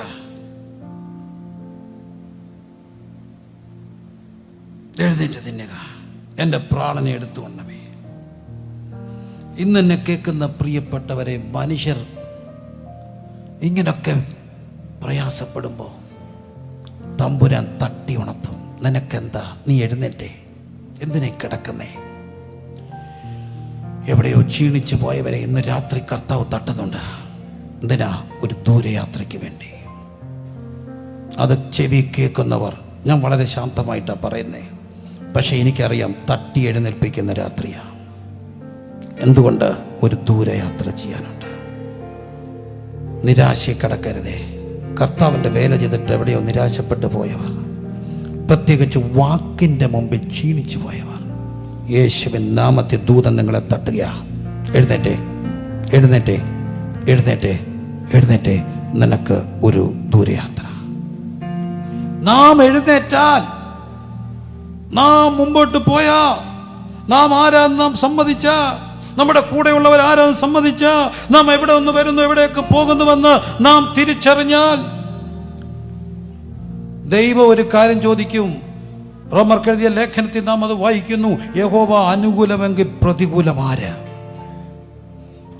ദൈവം ചോദിച്ച ചോദ്യത്തിന് നാം ഉത്തരം പറയാമെങ്കിൽ ദൈവം നമ്മോട് ചോദിക്കുന്ന ഒരു ചോദ്യമുണ്ട്. ഞാൻ നിനക്ക് അനുകൂലമെങ്കിൽ ഇന്ന് നിനക്ക് പ്രതികൂല ആരാ? സെക്കറിയ പ്രവാചകന്റെ പുസ്തകത്തിൽ നാം കാണുന്ന മറ്റൊരു ചോദ്യമുണ്ട്. വേഗത്തിൽ മുമ്പോട്ട് പോകട്ടെ. 4-ാം അധ്യായത്തിന്റെ 7-ാമത്തെ വാക്യത്തിൽ ദൈവം വന്നിട്ട് പറയാണ്, സെരുബാബേലിന്റെ മുമ്പിലുള്ള മഹാപർവ്വതമേ നീ ആര്? ഒരു കാര്യം ഉറപ്പാ എൻ്റെ പ്രിയപ്പെട്ടവരെ, നാം ആരാന്ന് ഇന്ന് രാത്രി നാം സമ്മതിച്ച, എവിടെയാ നാം എന്ന് സമ്മതിച്ച, കൂടുള്ളത് ആരാന്ന് സമ്മതിച്ച, നമുക്കൊരു തിരിച്ചു വരവിന് തയ്യാറായ, നമ്മുടെ നിസ്സഹായത മനസ്സിലാക്കി ദൈവസന്നിധി രൂത്ത് വന്നിട്ട് ബോവസിന്റെ വയലിൽ കിടന്നതുപോലെ ഇന്ന് രാത്രി ദൈവസന്നിധിയിൽ ഒന്ന് വരാൻ തയ്യാറായ ഒരു കാര്യം ഉറപ്പാ, തമ്പുരാൻ തിരിച്ചു ചോദിക്കൂ. നിന്റെ മുമ്പിലുള്ള മഹാപർവ്വതത്തോട് ചോദിക്കൂ, നീ ആര്? ദൈവം ചോദിച്ച ചോദ്യം ആരോട്? നമ്മോട് ചോദിച്ച ചോദ്യത്തിന് നാം ഒരു ശരി ഉത്തരം നൽകിയ നമ്മുടെ മുമ്പിലുള്ള പർവ്വതത്തോട് ദൈവം ചോദിക്കൂ, പർവ്വതമേ നീ ആര്? ഞാൻ അതിനെ സമഭൂമിയാക്കും. 2, നിനക്ക് പ്രതികൂല ആരാ? യഹോവ അനുകൂലമെങ്കിൽ പ്രതികൂല ആരാ? നമുക്കറിയാം, രൂത്ത് എന്ന് പറയുന്ന സഹോദരി മോവാബിയ പെൺകുട്ടി പാവായിരുന്നു.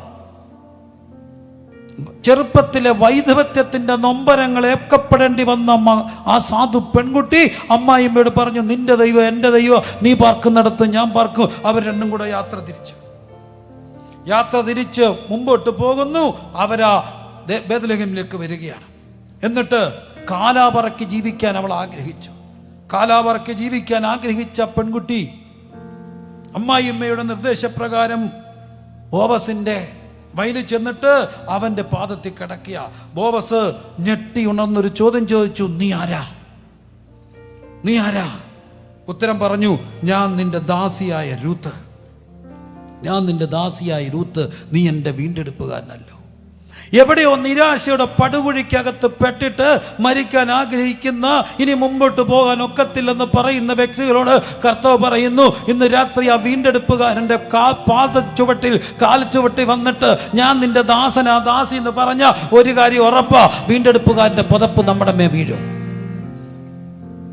അതുകൊണ്ട് എന്താ ഗുണം ഉണ്ടായത്? അവൾ ഓർത്തത്,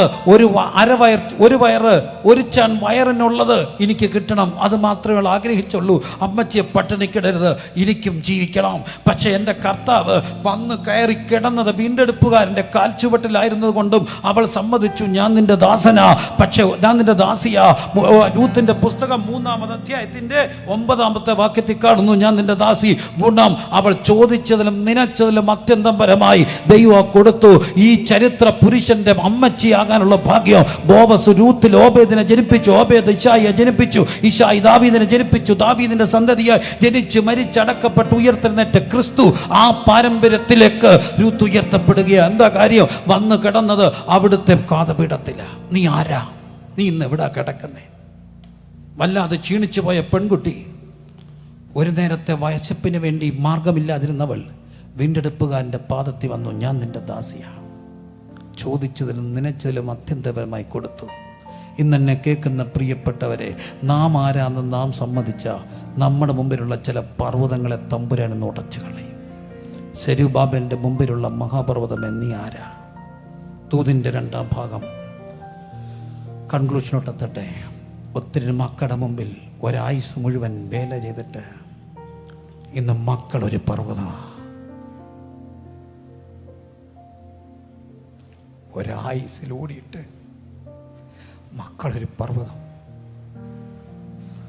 ഈ പർവ്വതം എന്തു ചെയ്യും? മദ്യപാനമുണ്ടോ? പുകവലിയുണ്ടോ? രാവേറെ വൈകി വരുന്നു, വഴിതെറ്റി ഒന്ന് പോയി, ഞാൻ എന്തു ചെയ്യും? ഇനി ഞാൻ പ്രസംഗിക്കത്തില്ല പോത്തില്ലെന്ന് പറഞ്ഞ ഉദ്ദേശിമാരെ എനിക്കറിയാം. പാസ്റ്ററെ വയ്യ. കർത്താവ് പറയുന്നു, സെരുബാബേലിൻ്റെ മുമ്പിലുള്ള മഹാപർവ്വതമേ നീ ആരാ? ഞാനതിനെ സമഭൂമിയാക്കും. നാം ആരാ നാം സമ്മതിച്ചാൽ ചില രോഗബന്ധനങ്ങളുടെ പർവ്വതങ്ങൾ ഈ രാത്രി ദൈവം സമഭൂമിയാക്കും. നാം ആരെന്ന് നാം സമ്മതിച്ചാൽ ഒരു തിരിച്ചറിവിലേക്ക് വന്ന ഈ രാത്രി ആത്മാവ് പറയുന്നു, കടത്തിൻ്റെ പർവ്വതങ്ങളെ ദൈവം അതിനെ പൊട്ടിച്ച് നിരപ്പാക്കും. യേശുവിൻ നാമത്തിൽ അത്ഭുതങ്ങളുടെ രാത്രിയായിട്ട് മാറും. സെരുബാബേലിൻ്റെ മുമ്പിലുള്ള മഹാപർവ്വതം. സ്വർഗം ചോദിക്കുന്ന ചോദ്യം നമ്മോടല്ല, നമ്മോട് ചോദിച്ച ചോദ്യത്തിന് ശരിയുത്തരം ടിക്ക് ചെയ്താൽ ഇന്ന് രാത്രി ദൈവം ചിലതിനോട് ചോദിക്കും, യഹോവ അനുകൂലമെങ്കിൽ പ്രതികൂലമാരാ?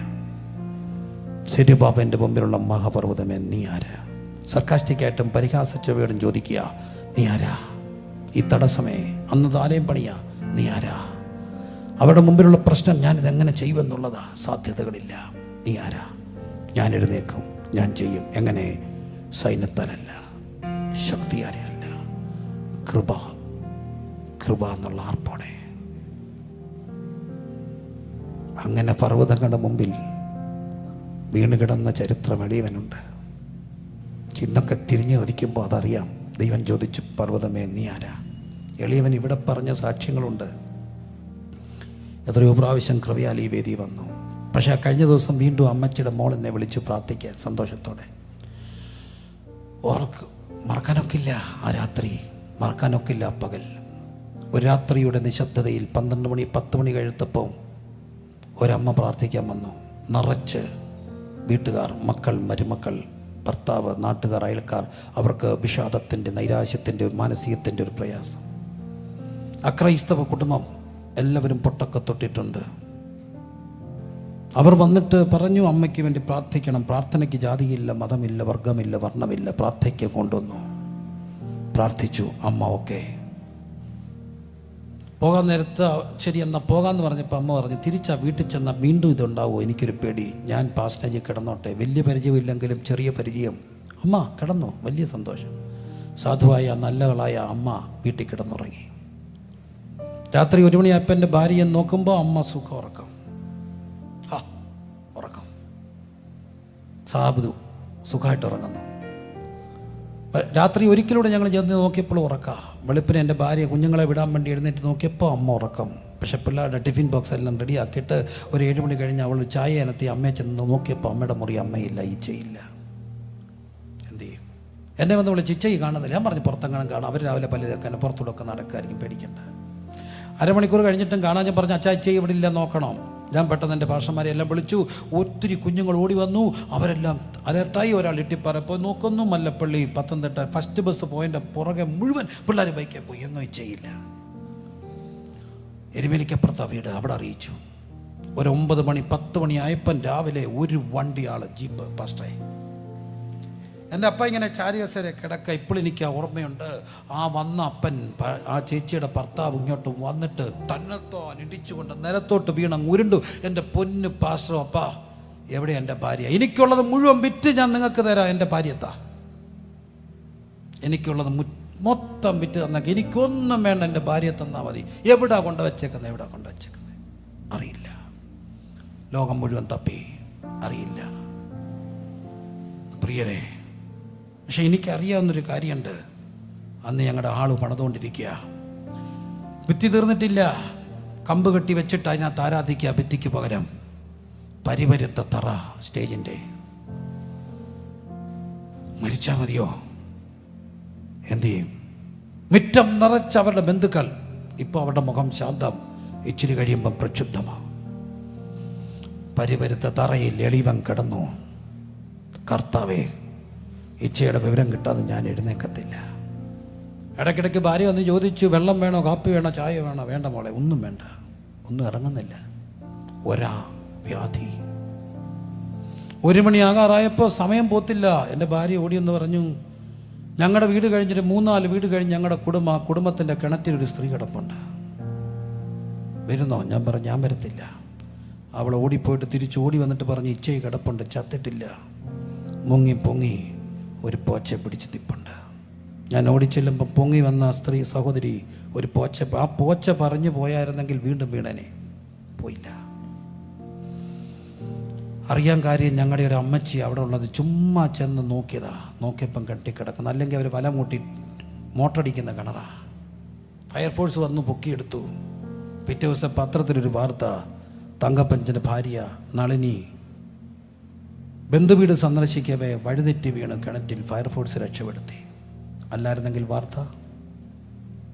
പക്ഷെ അന്നും എനിക്കറിയാം, ഇന്നും അറിയാം, പർവ്വതങ്ങൾ വരുമ്പോൾ ഞാനിങ്ങനെ പോയി കിടന്ന രാത്രികളുണ്ട്.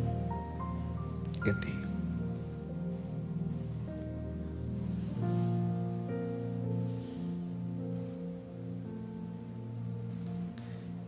വലിയ ബഹളമൊന്നും പറയാതെ ഇങ്ങനെയൊക്കെ പ്രസംഗിക്കുന്നത് ഒത്തിരി പർവ്വതങ്ങളെ കണ്ടിട്ടാ. ഏരിയാവിനെ പോലെ ഉറക്കം വരാത്ത രാത്രികൾ. പക്ഷെ ഒന്നെനിക്കറിയാം, ഞാൻ വീണു സമ്മതിച്ചു, ഞാൻ ആരാ? ക്ഷമിക്കണേ. എൻ്റെ ദൈവം പർവ്വതത്തോട് ചോദിച്ചു, നീ ആരാ? പൊയ്ക്കോ. ദൈവം ചോദിക്കുന്ന ചോദ്യത്തിന് നാം ഒരു ഉത്തരം പറഞ്ഞ തമ്പുരാൻ ചിലതിനോടൊരു ചോദ്യം ഇന്ന് രാത്രി ചോദിക്കും. നീ ആരാ? എൻ്റെ ദാസൻ്റെ മുമ്പിൽ നിൽക്കുന്ന നീ ആരാ? എൻ്റെ സഭയുടെ മുമ്പിൽ നിൽക്കുന്ന നീ ആരാ? ഞാൻ അതിനെ തവിട് പൊടിയാക്കും. പക്ഷേ അതുപോലെ വീണ രാത്രികളുണ്ട്. ഇന്ന് രാത്രിയിലും പ്രാർത്ഥിക്കാം. ചിലതിനോട് ദൈവം ചോദിക്കും, നമ്മൾ ശരി ഉത്തരം പറഞ്ഞ പ്രാർത്ഥിച്ചേ.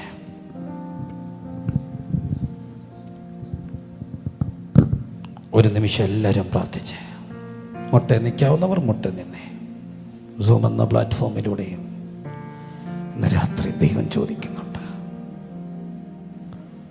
ഏലിയാവ് പോയി കിടക്കുക. എവിടെ?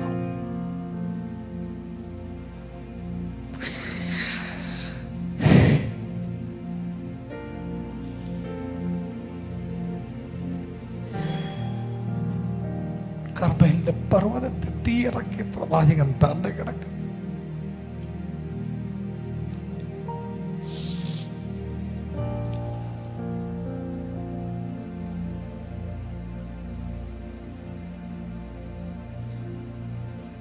കർത്താവ് ചോദ്യം ചോദിക്കുന്നു, നിനക്ക് പ്രതികൂല ആരാ?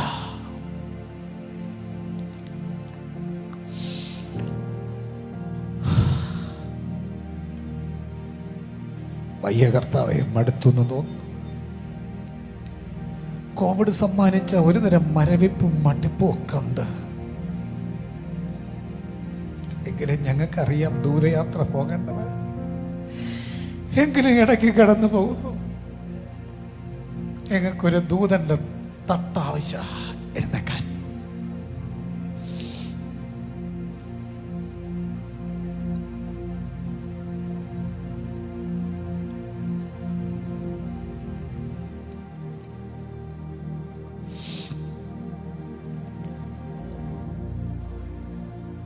ഞങ്ങളെ ഒന്ന് തട്ടി ഉണർത്തണേ.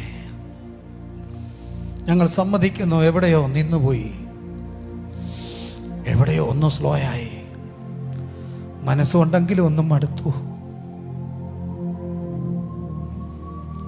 പല്ലോടും ചിരിച്ചപ്പോഴും അകം കരയായിരുന്നു. ചിലപ്പോഴെങ്കിലും ഓർത്തു, ഇനിയും വേണ്ട, മതി. ഇന്ന് രാത്രി ഞങ്ങളെ തട്ടി എഴുന്നേൽപ്പിക്കണേ.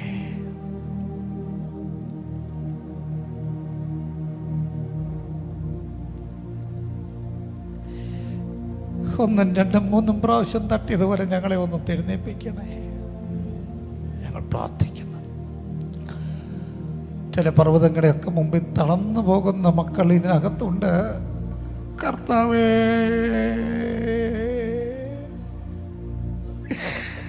അങ്ങൊന്ന് എഴുന്നേക്കണേ.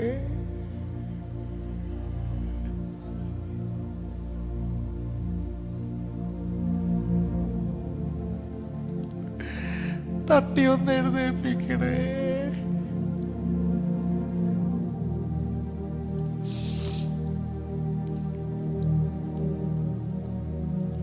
സമർപ്പിക്കുന്നു. ഞങ്ങൾ അവിടുത്തെ മുമ്പിൽ സമർപ്പിക്കുന്നു. ഞങ്ങളോട് കനിവാകും, ഞങ്ങളെ സഹായിക്കും. അങ്ങ് ചിലതിനോട് രാത്രി ഒരു ചോദ്യം ചോദിക്കും, അത് നാളെ സമഭൂമിയാകും. അല്ല, ഈ നിമിഷം ചിലരെ അങ്ങ് തട്ടി എഴുന്നേൽപ്പിക്കും. ചിലരൊരു സമർപ്പണത്തിലേക്ക് വരും, ഒരു മടങ്ങി വരവിലേക്ക് വരും. ചോദ്യങ്ങൾക്ക് ശരിയുത്തരം നൽകുന്ന രാത്രിയായി മാറും. സഹായിക്കും. സമർപ്പിക്കുന്നു യേശുവിൻ നാമത്തിൽ തന്നെ. ആമേൻ, ആമേൻ, ആമേൻ, ആമേൻ. കർത്താവ് നമ്മളെ അനുഗ്രഹിക്കട്ടെ. നാം